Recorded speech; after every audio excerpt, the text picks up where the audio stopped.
Are we live? Hey, it's Kari. Come on in. If you're joining me, if you get to see this now, or if you get to see the recording, I'm going to give you 3 shares of what you can do to your house right now to make it gorgeous.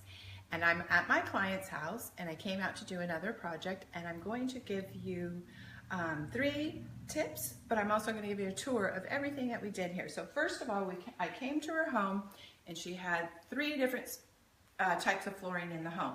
It was really chopped up, so you could hardly use this big open space. So I went ahead and told her to just take everything out and have one even surface. That always makes your house super big. Come on in this way. And shout out if you have any questions if you're showing up live. And if not, I'll go back and I'll read the comments and I'll answer anything that you have for me. So even in here it had carpeting, and this was the game room, so I wanted to open everything up. So that's the first tip, is to go ahead and do one surface on your flooring. That will always make a huge improvement to your house. Second of all, let me show you over here. We had, you know, sometimes these walls with the built-ins and fireplaces next to each other get really clogged up. When I came out the first time, there was a big built-in here, and it was built into the wall, and that's where the TV was.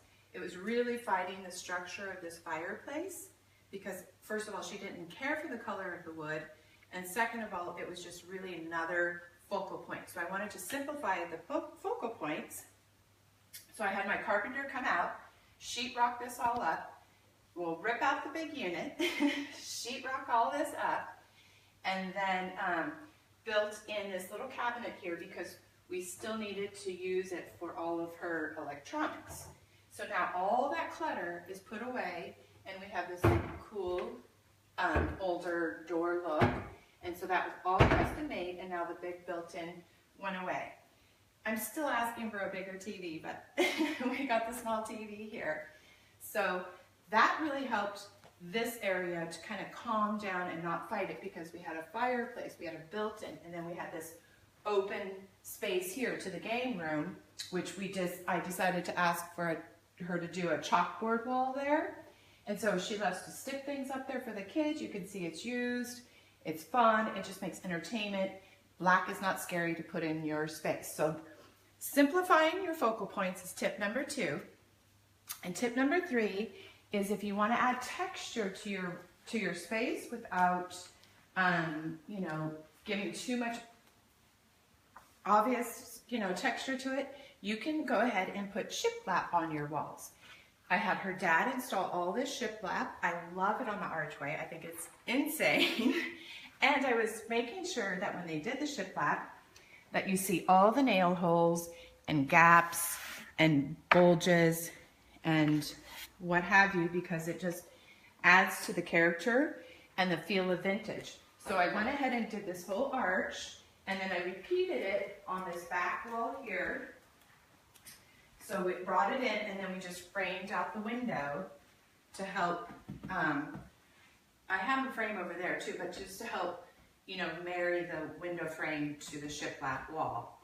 And I even did it inside back here on the backsplash. So that's tip number 3. You can add texture. So you always want to uniform your flooring, make your focal point singular, add texture to the wall if you like, and then you can paint the whole kitchen too. We painted the whole kitchen. I also did some plaster on this hood to bump it out from just being a big drywall blob. We went ahead and did 2 tones in the kitchen, a nice dark kind of cocoa color and an off-white, and then we added a couple of little pops of interest by having her dad make some barn doors for the pantry. And my client is super organized. Everything is clean. Also, this was a pass-through to the other way. I had my carpenter come in and wall it all up. And this was like a butler's pantry, but it was mostly cabinetry. And so I turned this into a large pantry, and we had a table made for in here. So this used to go all the way through so you could see it from the front door. So we closed that off. So that's another cool way of, you know, having some design. Well, adding a whole pantry to a kitchen, but I think overall we really opened up the space. and it's super fun, and I want to know what would one of those 3 tips, which would be the first you would want to implement in your home. Tammy and Katie say hey. Hey, ladies. Is that Katie C? Katie, yeah. Hey, Katie. Hey, Yeah. hey. So, oh, and then I had the island. We did the island in shiplap too, just to create another focal point, just a small one, and then I had her just get some petite little stools.